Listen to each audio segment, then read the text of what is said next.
All right, let's check this out. This is it's called The Paradox of MMORPGs by Idle, IDYL.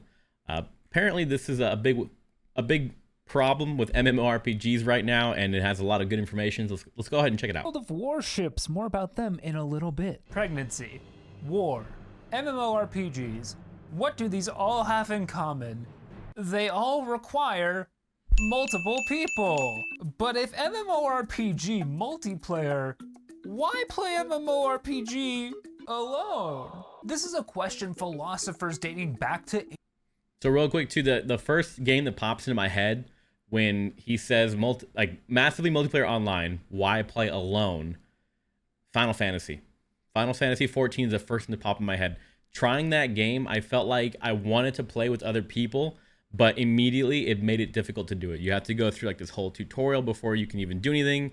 And then you can't do the questing together with other people, so you have to wait. And the only thing you can really do is dungeons with each other, and you have to unlock those first. So you pretty much have to play through the entire like Realm Reborn before you even get to play with somebody in any aspect, really.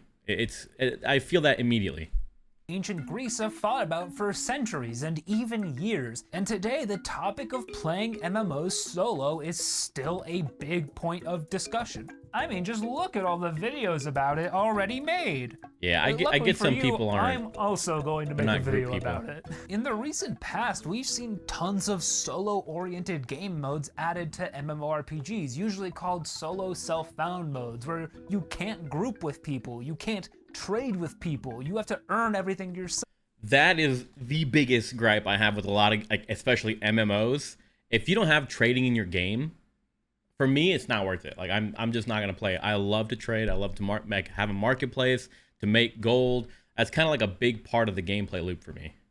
RuneScape calls it Iron Man mode because that's cooler. And while these solo challenge modes are a relatively new thing, solo play in an MMO kind of isn't. In the days of early MMORPGs before World of Warcraft, MMOs were largely unsoloable. EverQuest was a notoriously difficult and punishing game that really required grouping to make any sort of meaningful progress. The same goes for games like Anarchy Online with its sandbox-style punishing open-world PvP system. If you tried to tackle that game alone, you'd probably just die instantly. But with the release of World of Warcraft in 2004, everything changed. You could make significant progress on your character completely on your own. Almost every quest and early profession could be taken on without the help of anyone else, something the genre had never seen before. I mean, RuneScape existed since 2001 and was...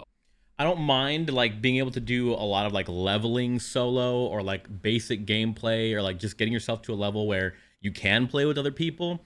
But when it comes to like the best gear in the game, the best loot, whatever it is, I feel like that's stuff that should be earned as a group, as a team. It should be so difficult that you have to work with people. An MMO is supposed to be social. If you're not being social, why are you playing an MMO?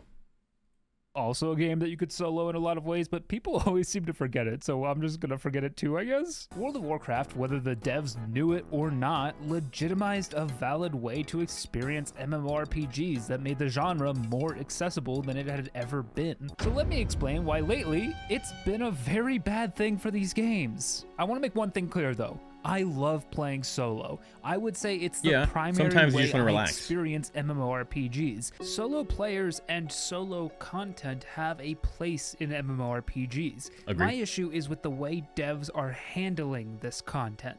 Either trying to outright stop people from playing solo or to cater to solo players a little too heavy. Time gating. Fuck time gating. That should not be a thing. Heavy-handedly. Both of these sides lose sight of what makes solo play in an MMORPG great. I also think that solo MMOs are... Still DMing influencers for collabs? Find your Sorry guys, this is the manifestation of my internalized anxiety. What are you doing here? Married? Oh, that's great.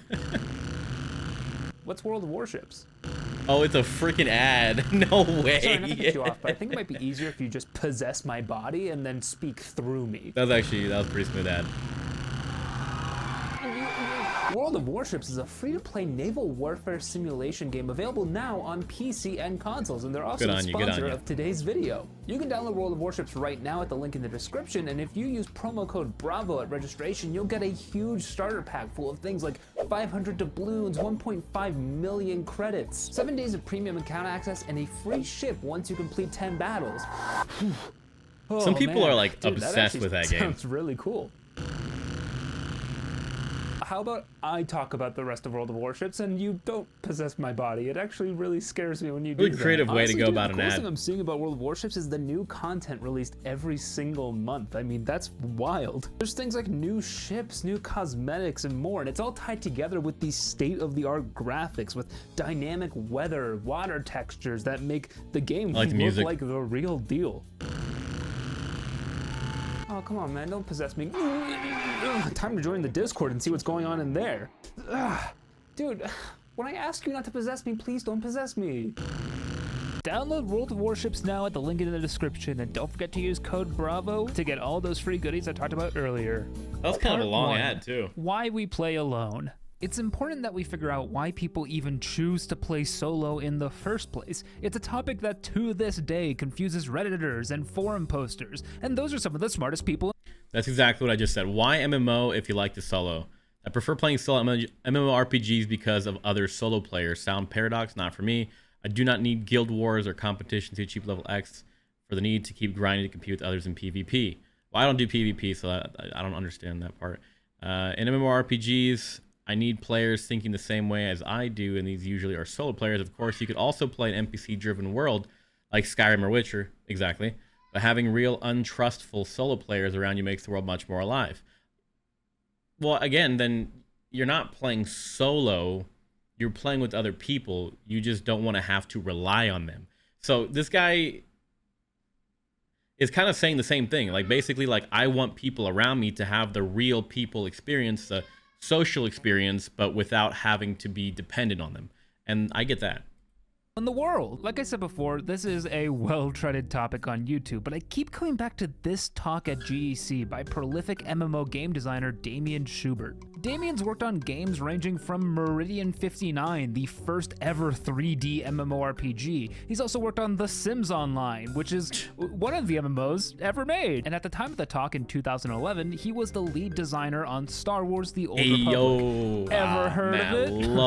I love Star Wars. It's an MMO. Now Damien spends his time on Twitter complaining about protesters and giving his opinion on rap beef by saying, "You think Drake versus Kendrick is crazy? You should try listening to Fleetwood Mac." Don't get me started on that shit. In this talk called The Loner, Damien talks about why and what types of people play alone in a genre that's greatest selling point is the multiplayer aspect. One really great point he touches on early is that the ability to be a loner is a uniquely MMO experience. The whole concept of a loner is predicated on the existence of other players. That in and of itself is a reason someone might want to play solo. It's like making an out-of-the-box build in an RPG and challenging yourself to complete the game. It's not a wrong way to play, it's a unique way to play. And that's a good point. It's kind of like Kirito from Sword Art Online, right?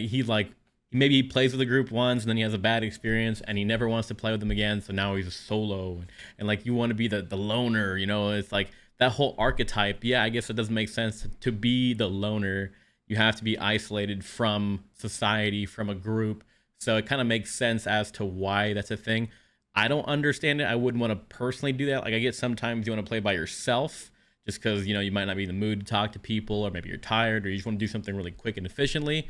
But overall, you still want to have interactions with people in the game. You still want to have, you know, trading, and you still want to be able to play dungeons and raids and you know, even like just asking other people for skills, you know, like, hey, I need help like making this furniture, you know, like you have yours to 200 and I don't. Like, it's just so much better to have real people, even if you don't play with them all the time, in my opinion.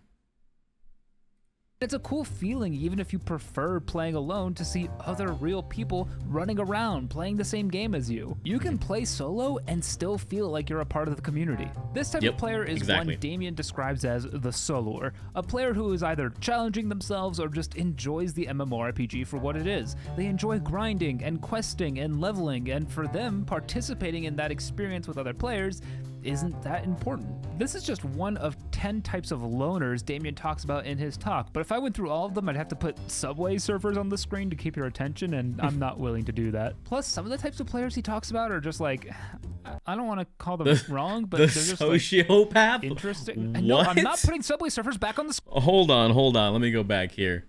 It's long been known that people are less inhibited over the phone than in person, and people are now aware that they are less inhibited in email than on the phone, and I believe they are less inhibited in MUDs than on email. This leads to an interesting conclusion for MUD design penalties. Won't solve your player killer problem, helping them gain empathy will. So I guess he's talking about people who are more like PKers, people who like love to have their psychopathic tendencies or sociopathic tendencies come out in game because there's no fear of like kickback or retribution or vengeance or even embarrassment because they're anonymous online. That's why you get people who are like more bullies or more toxic than they would be online because there's the anonymity, which I understand, although I don't know if sociopath is the right word for that. Call them wrong, but they're just like interesting. No, I'm not putting Subway surfers back on the screen. The first player Damien touches on is the new player. New players, I think, are the best example of a forgotten type of solo players. These aren't people who are necessarily choosing to play solo, or they might not even just haven't found a group who yet. Want to play solo. But when you start a new game, especially an MMO, there's a lot going on and a lot to take in. If a game has the ability to be soloed early on so that new players can take their time, learn the abilities, feel out how the Final game Fantasy, work, there it is. All around, get their feet under them, they'll be a lot more prepared and willing to do group content in the future. This comfort is also a lot more likely to retain players because while boring a new player is seen as the cardinal sin of game design, overwhelming them is just as That's one thing, though, that I will say about Final Fantasy XIV. It is kind of boring in the beginning, especially for the new player experience. It's a lot of information. It's a lot of boring grind. A lot of it's by yourself. And Realm Reborn wasn't it for me. Bad, and other players are extremely overwhelming. The comments on the talk, which I think are super valuable in and of themselves, say as much. Other players, when you're trying to take your time and learn about the game or the lore, often just get in the way. That's true. Did I just call a comment section especially valuable? Lore. That can't be right. Let me find one that's absolutely worthless. This guy swallowing heavily in the microphone is the thing I'll remember most of this conference. That's pretty worthless, but what? I mean, he has a point. Oh. Damien, drink some water. The last type of person Damien identifies that I want to talk about is what he calls the lunch at your desk type.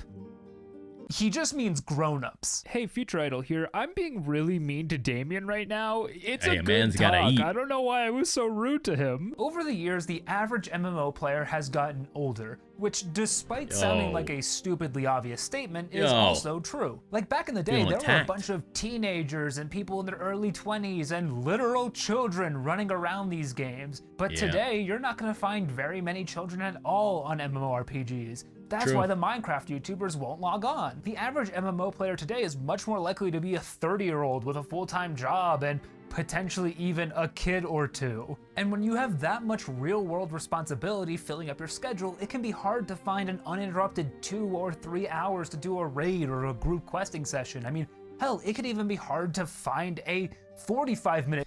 It's a really sad truth, man. Like, we are getting older, and I feel it.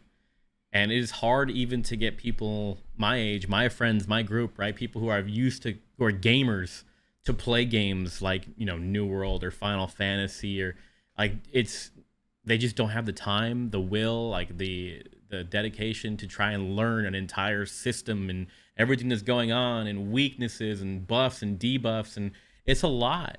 It's a lot. It takes a lot of time. And most people my age, they're just not willing to do it. So if we don't get new blood into these MMOs, a lot of them are going to die. The MMO itself could be in danger. Period to do a dungeon run. And even if these types of players do find like 3 hours to play the game uninterrupted, their social battery might be so drained that they really value the time to just play on their own. Grown-ups are busy people, and they're also just all around worse, like the All Grown Up TV show. It was worse than Rugrats. What? That's like the whole point. That's dude. the video I said. What? There are obviously a ton of other reasons someone might prefer to or even need to play solo in an MMO, and Damien's talk does a good job of touching on a lot of those, so I'd highly recommend watching it. I just felt the need to add this section to defend people like me who get told we're a paradox for playing an MMO mostly or entirely alone. But if I'm saying all of this to support solo style play, what's with the title of the video? Well, that's because of the thing that's about to pop up on the screen. Part 2, fixing I can't do an accent. As I've said multiple times in this video, the persistent multiplayer worlds of MMORPGs are their most unique and greatest selling point. There's a very good reason for MMOs to try their best to steer into group content. The content that takes up the most design, development, and QA time in any MMO is multiplayer content. I'm sorry, I couldn't keep a straight face saying QA. I know these guys aren't testing their games. Raids, dungeons, elite quests, or heroic quests, or whatever you want to call your special quests, fates, etc. Tons of examples of content that require or strongly encourage having a group. And a lot of this content is seen as the highlight of the game by the community that plays it.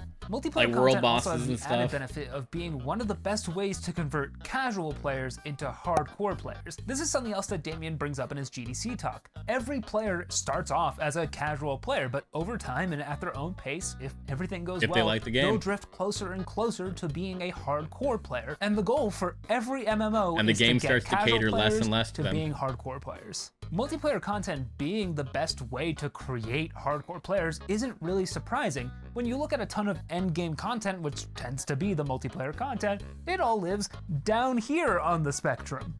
I guess that kind of makes sense too as to like why my opinion is definitely more on the hardcore side of it. Because when I like a game and I get into it, and I go deep and I want to min-max and like have the best character possible, get the best gear, whatever it may be. So definitely I'm on the more hardcore side. I put a lot of time and effort into the games that I do play. So for me, it doesn't make sense. Like I want, like 25 man raids or things that are very difficult that require that social aspect, people to get together to overcome those challenges and share information and knowledge. Like it's just the best part is like talking to other people and prepping for the content. It's not even like doing the content, although you do have that nice feeling of accomplishment once you do it, but it's really like it's the trope, it's the journey. The journey there is what's fun. And if you do enough multiplayer content, you'll start to form social bonds with other players, and there's no better way to get people connected to a game than for them to have overcoming actual challenges, relationships formed through that game. Yep. I'm sure we all have friends that we met on our favorite MMORPGs from our childhood that we either still talk to or at the very least still think about every so often. I got some homies on Star Citizen I met like 6 years ago, and we still play to this day. I'd like to quickly apologize also. If you're an active MMO player, I did not mean to put you on a second spectrum. Anyway, game designers really want to make sure they can get as many people to this multiplayer content as possible, and that means they have to fix solo players. I mean, these players aren't doing dungeons, they're not raiding, they haven't joined a guild, they didn't even join the server's Discord channels to say a slur. Are they even playing an MMO? To fix these players, MMOs will sometimes create roadblocks in main storylines or character progression that cannot be advanced unless you participate in a group activity. Diablo Immortal does this by having literal dungeons that see, that's what I don't know if I'm okay with. Like when you're trying to just like block people or time gate them or like make issues out of like regular content just because you want them to be social. Now, if you're like making it for like say BIS, right, like a best in slot piece or something that's like it has to be done by like gear that's to be found by a raid or a boss or whatever, a dungeon, then at that point, yeah, it makes sense. You got to be social to do the dungeon to beat the boss because it's realistic. It's like lore friendly. But if it's just like, oh, you've hit level 50 and you can't go past level 50 because this specific mission requires 2 people to press a button on each side, that's stupid. that you need to be in a group in, and they are required for the main story. And don't tell me Diablo Immortal's not an MMORPG. Especially main story. You should be able to do any main story by yourself. Can't seem to figure out that Diablo was never meant to be one, even though they keep treating it like one. Like, why was Diablo 3 always online? Why is Diablo 4 just a lightweight MMO? Diablo 4 had a lot of issues, man. Well, I'm not going to get into that, but they really dropped the bag. Diablo 4 should have been, I would have liked it to be a real MMO. It would have been nice, but so many issues with the lack of social, lack of storage. It just wasn't designed well. It didn't know what it wanted to be. They're not MMOs. Stop it. Sorry, this isn't supposed to be a video essay about Diablo, unless you can go on a tangent on that one. Even real MMOs like Final Fantasy XIV with its story dungeons force some degree of multiplayer on you. The problem with this design paradigm isn't that it gets in the way of solo players' experience, forcing them to do something they don't want to do. It's that it doesn't even accomplish the goal these devs are hoping. This is a problem though with Final Fantasy, and why I didn't like it that much, especially going through Realm Reborn. I feel like it focuses too much on the solo player. And that's not what I want. I want more social. I want to be able to do my quest with other people. I want to be able to do the story missions with my homies. Being able to play a Realm Reborn with people would have made it so much better and enjoyable. And I felt forced to play alone. I would have people online who are like, hey, let's play Final Fantasy. And I'm like, I can't. I got to go through Realm Reborn, and it's all one player, and a lot of the missions are one player only. They literally force you to leave party to continue doing the story. And it's why? It's an MMO. Why are you forcing me to be solo?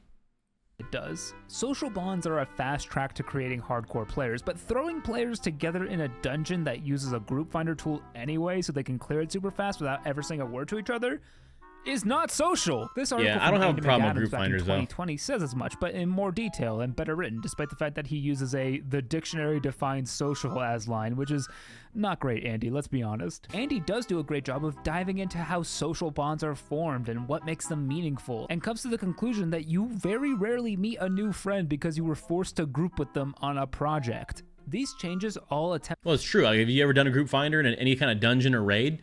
I mean, either two things happen. You guys all just clear the mission really quick, you have no problems, and you never talk to each other or see each other again, or even pay attention to who's in the group. Or the second one, they're terrible at the game and you can't complete the dungeon, so you all leave pissed off because somebody doesn't know how to do what they're supposed to. And since none of you know each other or really communicate, you're not going to sit there and teach them or train them. You're just going to leave.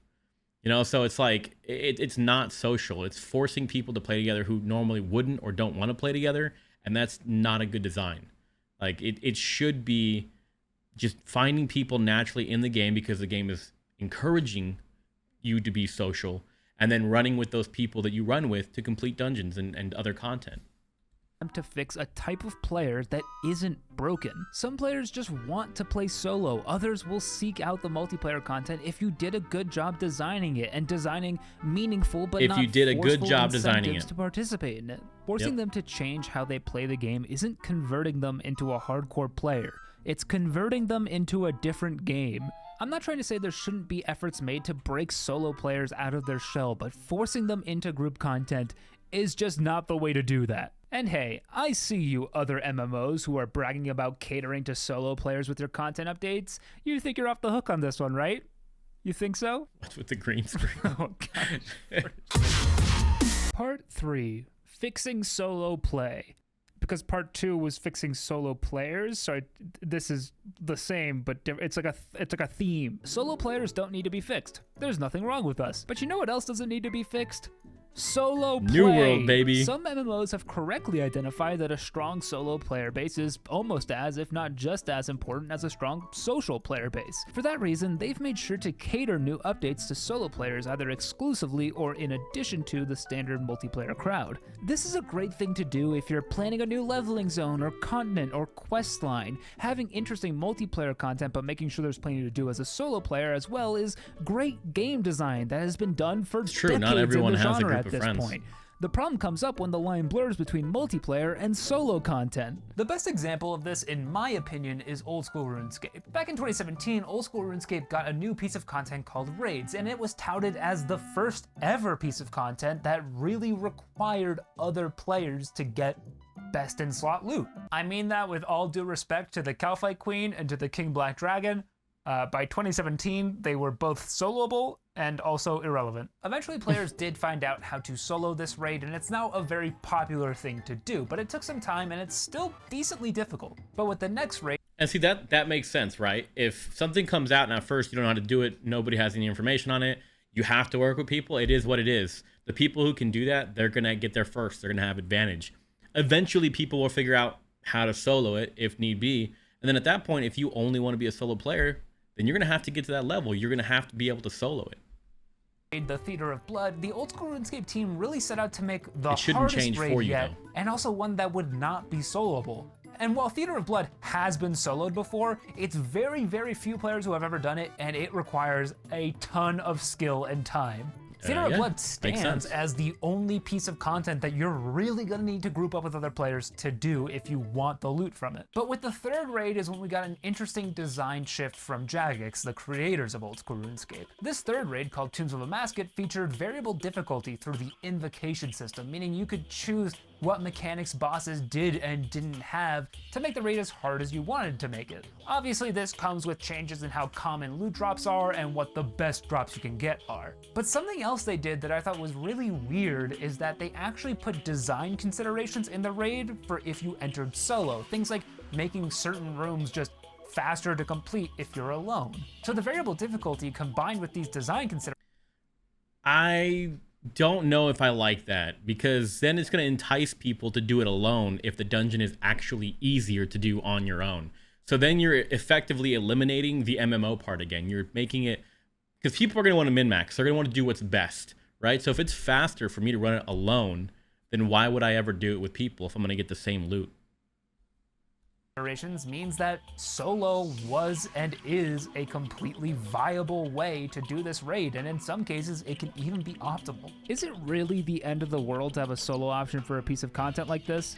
No, not really, but I do think it adds a lot to an MMORPG to have parts that are designed specifically and exclusively for groups. Some of you might be thinking that locking the best items behind group content is an example of forced multiplayer, like I talked about in part 2, but I don't think it is. In vanilla World of Warcraft, you can level from 1 to 60 completely on your own, comfortably, and have a great time doing it. Along the way, though, with you can still play the game. Quests and you can do everything. You'd have skipped, you'd be missing out on some of the best gear in the game for leveling. The difference there is that solo play is viable, but it's not optimal. Content that can be soloed exists throughout the game, but having group content... Again, if you make solo optimal, if you can do everything you can do as a solo, then it defeats the purpose of the game. Then you no longer need to be with other people. And if it's more efficient to be solo, no one's going to play together. That is extremely worth doing, but not strictly speaking required, is a really good thing. Like I said already, I'm a solo player, and when it came time to do my first Dead Mines in World of Warcraft Classic, I was dreading it. I hate talking to other people, and I especially hate letting those people down and having them flame me in chat. I don't know why, but it scares me.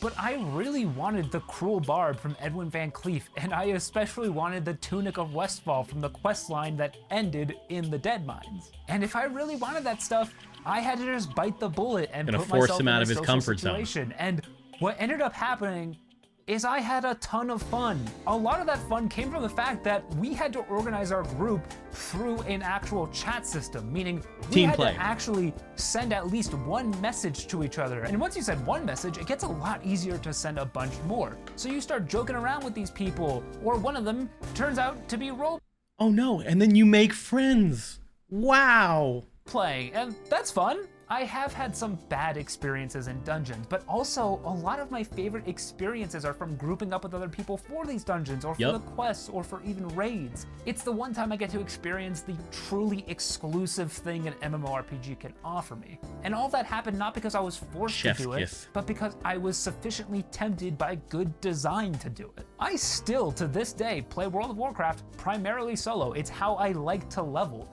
But I really love getting the chance to break that up with some group content that just feels good and feels natural. It's all about so the design. question becomes, how do we get more of that? Part 4, We literally already figured that out. It's like, what are you doing here, guys? Making solo play fun without making it required or hindering the multiplayer aspect of MMOs is a solved problem.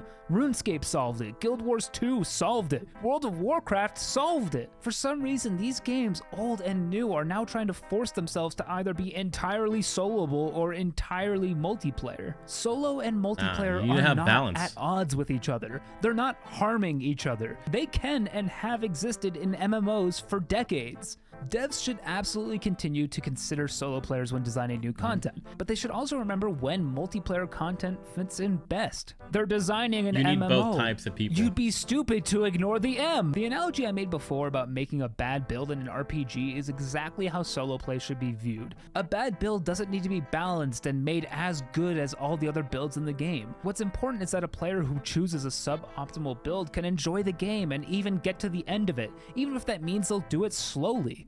It's the same logic again, is if you make something where everyone has to play meta, you're not making it fun. It's not going to be original. Everyone's going to be doing the same thing, grinding the same way, doing the most efficient, the most min-max.